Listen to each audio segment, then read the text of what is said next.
할렐루야, 사랑하는 성도 여러분, 4월 1일 아까배 시간이 돌아왔습니다. 여러분, 지금까지 레위기서를 통하여서 우리 부교육자들과 또 제가 초창기부터 시작해서 함께 쭉 달려왔는데 참 많은 이해가 있었으리라 생각이 됩니다. 오늘부터는 이제 4월 한 달 동안 요한복음의 전체를 우리가 좀 묵상을 할 텐데, 우리가 지난번에 요한복음 13장까지를 나눴었고요. 오늘 14장부터 시작해서 이제 마지막 장까지 또 함께 주의 은혜를 나눠보고자 합니다. 오늘은 14장 1절에서 15절까지의 말씀인데, 너희는 마음에 근심하지 말라는 제목으로 여러분과 함께 말씀을 나누고자 합니다. 앞선 그 요한복음 13장에서는 크게 세 가지 사건이 있었어요.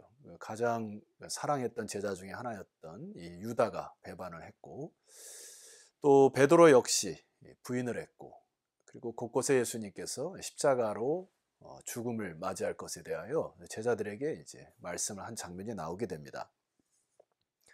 그랬더니 자연스럽게 이제 그 제자들의 마음속에 근심이 찾아온 것 같습니다. 제자들도 사람인지라 어쩔 수 없는 상황인 것 같은데, 우리가 이제 삶에서 찾아오는 이 근심과 같은 것들을 어쩔 수 없는 상황이 있을 수 있겠죠. 그러나 이것을 방치하셔서는 안 됩니다. 그래서 예수님이 그들이 근심하는 것들을 꿰뚫고 아셨어요. 그리고 나서는 그들에게 오늘 이 첫 번째 구절의 말씀 보면 이렇게 말씀을 하십니다. 1절입니다. 너희는 마음에 근심하지 말라. 하나님을 믿으니 또 나를 믿으라. 자, 여러분, 여기 근심이라는 것이 찾아왔는데, 주님은 이 해결책, 이 솔루션을 믿음이라고 하는 것으로 주님께서 말씀을 하십니다. 어느 책에 보면서 제가 깜짝 놀랐던 것 중에 한 가지는, 이 근심의 반대말은 무엇인가, 혹은 뭐 믿음의 반대말은 무엇인가, 이렇게 할 때 믿음의 반대말은 근심이었고 근심의 반대말은 믿음이었다는 거죠.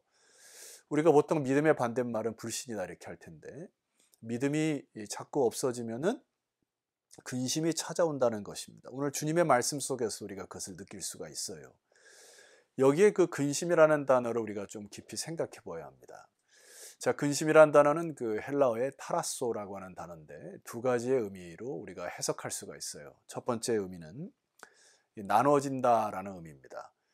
그러니까 내 마음이 하나로 일치되지 못하고 자꾸 이렇게 분열되거나 다른 마음이 든다는 거, 딴 마음이 드는 거 말이죠. 뭐 쉽게 예를 들면 이런 거 아닙니까? 우리가 주일날 예배를 드리거나 여러분의 아침에 개인적인 기도를 하게 될 경우에는 굉장히 마음의 평강이 찾아오는데, 세상 속에 살다가 보면은 쓸데없는 사고와 생각들이 나를 지배함으로 인하여서 마음이 세상에 빼앗기게 됩니다. 그러니까 마음이 나눠지니까 근심이 찾아오게 된다는 이야기죠. 자, 이게 나눠진다는 의미가 있고, 또 하나는 그 마음이 뒤흔들리거나 혼란에 빠지는 것을 의미합니다. 그러니까 이 무질서에 빠지는 것을 얘기하죠. 그러나 우리가 여기서 가만히 이제 깊숙이 생각해야 될 게 뭐가 있냐면은, 마음이라고 하는 거는 이제 히브리 단어의 레브라고 하는 단어고요. 헬라어에는 카르디아라는 단어인데, 이 레브나 카르디아나 이 모든 단어는 성령이 내주하는 장소를 의미하기도 합니다. 그러니까 인간의 깊은 중심, 성령이 다스리는 곳인데, 바로 그것이 근심으로 인하여 흔들려 버려서 혼란에 빠지거나 무질서하게 된 상황, 이것을 근심이라 하죠. 그러니까 성령께서 주관하셔야 하고 하나님의 인도함으로 주님의 지혜로 이 세상을 살아가야 되는데, 혼란에 빠지게 되니까 자기 멋대로 살아간다거나 당황하거나 근심에 빠져서 살아가는 것을 성령께서 힘들어 하시는 것이죠. 그래서 근심을 방치하면 안 된다는 겁니다. 주님이 이 근심의 치료제를 믿음이라 이렇게 선포하시는 거예요. 1절을 다시 한번 선포해 보겠습니다. 너희는 마음에 근심하지 말라. 하나님을 믿으니 또 나를 믿으라. 자, 믿음으로 인하여 근심을 극복할 수 있다는 것입니다. 그래서 오늘 저희가 여러분과 함께 이제 두 가지 큰 축으로 살펴볼 텐데, 도대체 제자들이 무엇을 근심하였는가를 주님께서 꿰뚫어 보시는 것이 있어요. 이제 결과적으로 보면은 제자들도 역시 사람이었고 아직까지는 부활을 경험하지 못한 자들이었으므로 이 세상에서 안전하게 살아가는 것을 굉장히 마음에 빼앗겨 있었던 것 같고요. 뭐 집 걱정을 할 수도 있고, 내가 제자로서 살아갈 때 그렇다면 내가 어디서 살 것인가, 그리고 내 뭐 결혼을 한다면 자녀들은 어떻게 될 것이고, 이 삶의 그 현장 속에 찾아오는 근심들이 그들을 이렇게 혼란스럽게 빠뜨렸던 것 같습니다. 그랬더니 예수님이 2절 말씀에 이렇게 얘기하세요. 내 아버지 집에 거할 것이 많도다. 그렇지 않으면 너에게 일렀으리라. 내가 너희를 위하여 거처를 예비하러 가노니. 자, 이 말씀 보세요. 주님께서 거처, 이 처소, 소위 우리가 집 걱정하고 땅 걱정하고 혹은 뭐 재산 걱정하는 이런 것들을 제자들의 그 심중을 꿰뚫으신 것이죠. 그리고 3절 말씀 보니까 가서 너희를 위하여 거처를 예비하면은 내가 다시 와서 너희를 내게로 영접하여 나 있는 곳에 너희도 있게 하리라. 결과적으로 제자들의 근심은 환경이었죠. 땅 문제, 집 문제, 그리고 안전 문제, 이것에 온통 마음에 빼앗겼던 것이죠. 그러나 주님이 말씀하는 것은 무엇입니까? 이것은 마치 그 유대인의 결혼법을 여러 말씀을 여러 차례 드렸습니다만, 이 정혼한 신랑이 신부를 완전히 이제 결혼하기 위하여 신부에게 이제 언약 반지를 끼우고 그 다음에 다시 자기가 가서 집을 장만하고 돌아와 신부를 데리고 자기가 살 집을 데려갔던 그것 말입니다. 주님이 마치 그것을 이제 비유로 말씀하시는 것이죠. 예수님이 이 세상에서 이제 다시 재림하실 때 영원한 처소를 다 마련을 하시고 우리에게 올 것이니 너희들의 주된 관심은 이곳에서 있는 처소라든지 땅이라든지 뭐 재산이라든지 이런 것에 너무 마음 빼앗기지 말라는 것입니다. 주님께서 이미 우리의 살 집을 또 영원한 거처를 마련하셨다. 여러분 아멘이시죠? 그래서 너무나 많은 그 재산에 대한 욕망이 우리를 근심케 만드는 것이므로 사랑하는 성도 여러분, 집 문제, 땅 문제, 이런 재산 문제에 대하여 근심하지 마시기를 주 이름으로 축원합니다. 왜냐하면 주님께서 비록 이 세상에 우리가 호화로운 집에 혹은 아주 뭐 넓은 집에 살지 못했을지라도 그 땅에 그 나라 주님께서 여러분의 요구들을 다 채워주실 줄 믿습니다. 그러니 믿음으로 준비하고 깨어 기다리는 신앙을 회복하는 것이 주님이 원하시는 것이죠. 자, 두 번째, 이제 제자들이 이 말씀을 듣고서 현실적인 문제에 부딪히겠죠. 도대체 어떻게 예수님께서 저것을 이루실 것인가에 대한 질문이 나겠죠. 그리고 예수님이 또 그들의 제자들의 심중을 꿰뚫으십니다. 4절 말씀 보니까 내가 어디로 가든지 그 길을 너희가 아느니라. 이 헬라어의 원문에 보면은 이 4절이 현재형으로 쓰였습니다. 야, 내가 지금까지 얘기했던 모든 것들을 너희들이 지금 알고 있지 않냐. 내가 계속 얘기하고 있지 않았냐. 이렇게 이제 말씀하시는 거죠.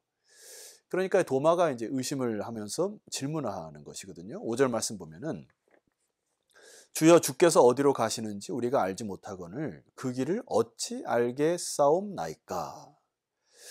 계속해서 예수님이 말씀하셨는데 이 도마와 같은 이 제자들은 이 마음이 빼앗겨 있거나 혹은 딴 마음을 품었기 때문에 예수님께서 말씀하신 그 길에 대하여 별로 관심이 없었던 것 같습니다. 그러니까 예수님이 영적으로 또 우리에게 진리를 풀어주실 때 이 도마는 자기가 현세적인 생각을 자꾸 하니까 도대체 그 길을 우리가 어찌 알겠냐 하고 엉뚱한 소리를 내는 것이죠.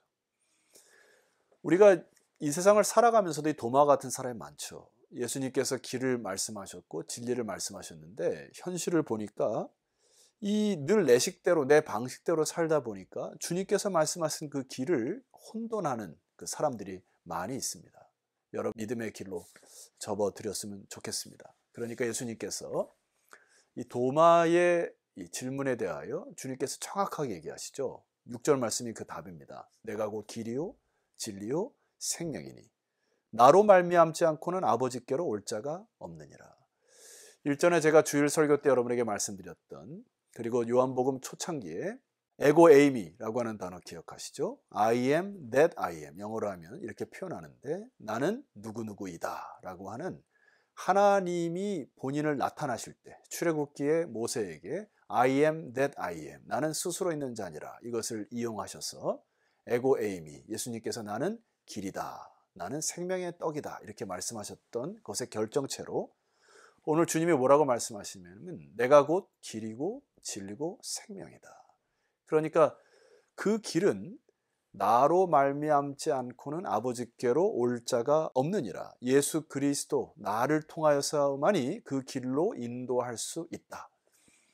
그 길로 통하여서만이 하나님께 이를 수 있다. 주님께서 정확하게 이야기하신 것이죠.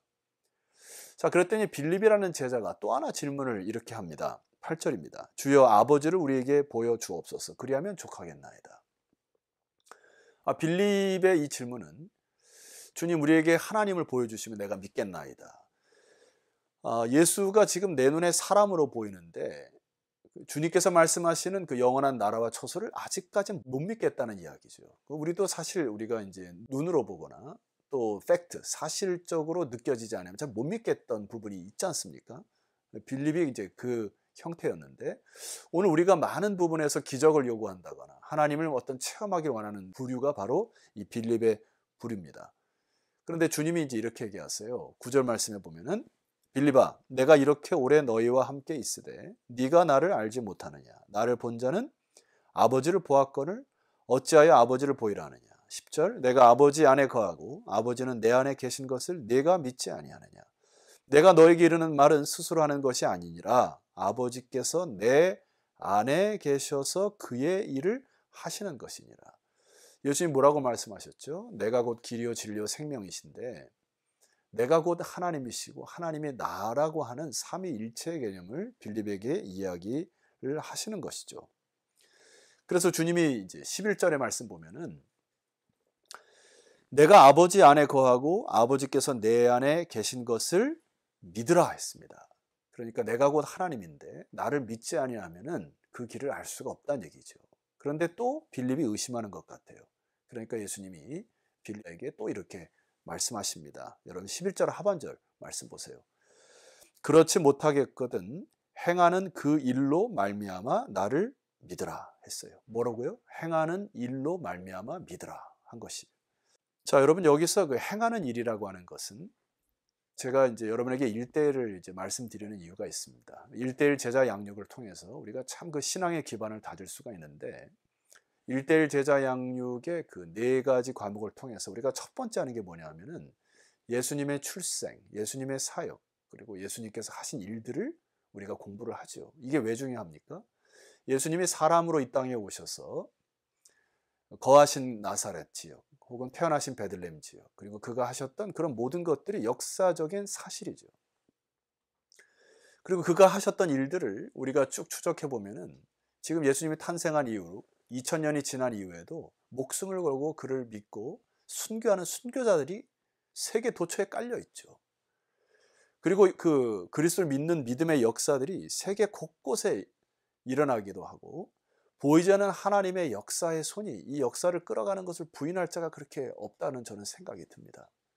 자, 그만큼 예수님은 이 땅에 오셨던 것이 사람의 아들로 오셨을 뿐만 아니라 이제 하나님의 아들로 그의 모든 사역을 완성하시고 이제 다시 오마 약속하신 이 믿음을 우리가 믿고 나가는 것이죠. 그러니까 주님이 행하셨던 일로 우리가 믿으라 이렇게 얘기하는 것이죠. 그리고 마지막에 주님이 이렇게 당부하십니다. 12절입니다. 내가 진실로 진실로 너에게 이르노니 내가 하는 일을 그도 할 것이요. 다시 한번요. 내가 하는 일을 그도 할 것이요. 주님께서 이 당부하시는 것을 우리가 자꾸 잊어버리거든요. 근데 주님이 내가 하는 것을 너희들도 할 것이다라고 하는 이 의미는 뭘까요? 나를 믿고 따라오는 자들이 그 믿음으로 도전하는 자들에게는 성령께서 역사하셔서 우리가 내일 살펴볼 텐데 보혜사 성령께서 너희와 함께 하셔서 이제 복음이 땅끝까지 이를 때 하나님의 역사가 일어나는 것들을 경험할 것이다 이 얘기거든요. 여러분 오늘날 우리에게 이것이 필요합니다. 마음의 근심으로 인하여서 계속해서 주눅들어 사가는 모습은 참 불행한 인생이죠. 그러나 주일날 말씀드렸듯이 슬로바스의 5딸들이 믿음에 도전한 것이죠. 하나님의 언약의 땅을 붙들고 가만히 있으면 뭔가 되는 게 아니라 하나님의 언약 안에서 바운더리, 그 테두리 안에서 도전했더니 그들에게 믿음의 유산이 주어졌던 것처럼 오늘 주님께서 말씀하신 것이죠. 너희들이 믿음으로 작은 도전을 한다면은 내가 하는 일도 너희도 할 것이다. 여러분 아멘 하셔야죠. 그래서 우리는 믿음으로 도전하는 세대가 되시기를 주의 이름으로 축원합니다. 결론적으로 13절 말씀 보면은 이제는 주님의 약속을 붙드셔야 돼요. 13절에 첫 번째 주님의 약속이 있습니다. 너희가 내 이름으로 무엇을 구하든지 내가 행하리니 이는 아버지로 하여금 아들로 말미암아 영광을 받으시게 하려 함이니라. 주님 뭐라고 말씀하시죠? 내 이름으로 간구해라, 구해라, 기도해라. 그러면 행하시겠다. 14절 말씀 보세요. 내 이름으로 무엇이든지 내게 구하면 내가 행하리라. 주님이 계속 간구하시잖아요. 너희들이 내 이름을 믿고 나와 관계를 통하여 간구하면 내가 행할 것이니까 작은 도전을 해라 이야기고. 마지막 약속을 하세요. 15절 말씀이면은 너희가 나를 사랑하면 나의 계명을 지키라. 여러분 이게 무엇이 먼저 돼야 될까요? 나를 사랑하는 게 먼저일까요? 계명을 지키는 게 먼저일까요? 계명을 지키는 게 먼저일까요? 사랑하는 게 먼저일까요? 닭이 먼저입니까? 달걀이 먼저입니까? 이 논쟁이 아니죠. 사랑하게 되면은 주님의 계명을 지키게 돼 있어요. 계명을 지키다 보면은 주님의 그 법이 너무나 사랑스럽고 하나님께서 도우시는 사랑을 느낄 수가 있습니다. 무엇이 먼저냐가 중요한 게 아니고 주님을 사랑하는 게 너무나 중요하고, 때로는 사랑이 없을지라도 내 마음속에 그러한 어떤 그 용기가 없을지라도 말씀을 지켜나가는 순종하기 시작할 때 사랑이 불타오르기 시작할 것입니다. 왜냐하면 성령께서 역사하시기 때문에. 그러니까 여러분 너무 이가 율법적으로 주님을 따지시면 안 돼요. 주님을 깊이 사랑하는 여러분 되었으면 좋겠습니다. 이것은 주님의 약속이에요. 너희가 나를 사랑해서 계명을 지키면 이 모든 일들을 합력하여 선을 이루시는 분은 주님이심을 꼭 기억하시고, 오늘 이 시간 이후로 마음에 있는 근심에 있는 것들을 믿음으로 물리치시고 여러분 믿음의 유산을 남기실 수 있는 그 믿음의 도전자가 되시기를 주의 이름으로 축원합니다. 기도 드리시겠습니다. 존귀하신 하나님 감사합니다. 우리가 먼저 주 앞에 사죄와 용서를 구할 것은 우리가 세상을 살아가면서 끊임없이 나에게 사단이 유혹하여 걱정과 근심이 계속 올라오는 것들을 방치하게 한 것들을 용서하여 주시옵소서.